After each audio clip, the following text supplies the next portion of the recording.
مجھے سہل ہو گئی منزلیں کہ ہوا کے رخ بھی بدل گئے، تیرا ہاتھ ہاتھ میں آ لگا تو چراغ راہ کے جل گئے۔ میرے واجب الاحترام عزیز ساتھیوں، اللہ کے ہاں اور اللہ تعالیٰ کی بات سنت ایسی ہے کہ عجیب نقطہ نوازی ہے۔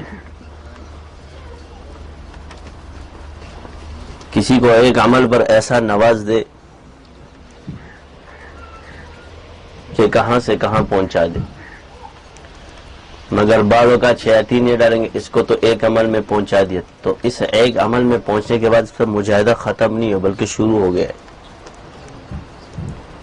اور بعض پر مجاہدے پہلے کرا دے، تو پھر کسی کو پہلے وصال پہلے دیتے ہیں اور کسی کو بعد میں دیتے ہیں۔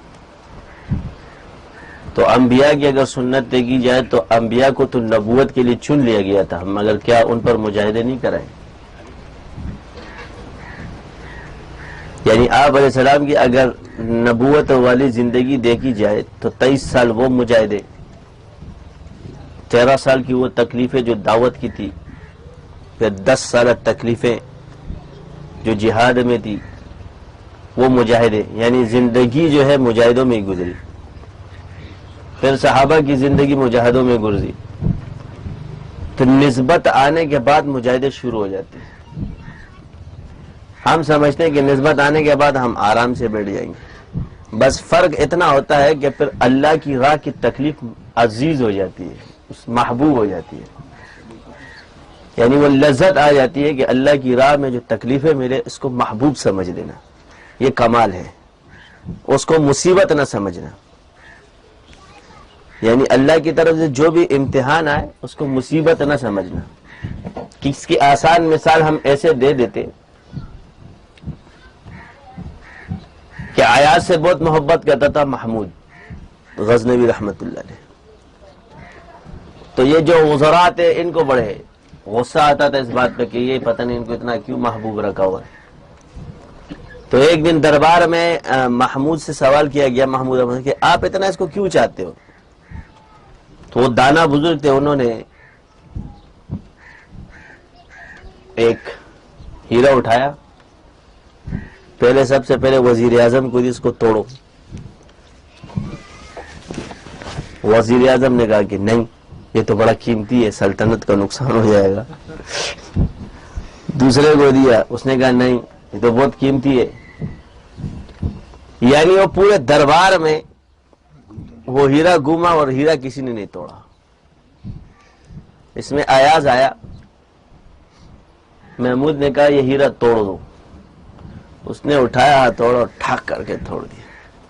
تو بادشاہ نے کہا یہ تم نے کیا کیا؟ تو کہا جہاں پناہ غلطی ہو گئی۔ کیا کہا؟ یعنی میں آپ کے حکم کو نہیں سمجھا، مجھ سے غلطی ہو گئی۔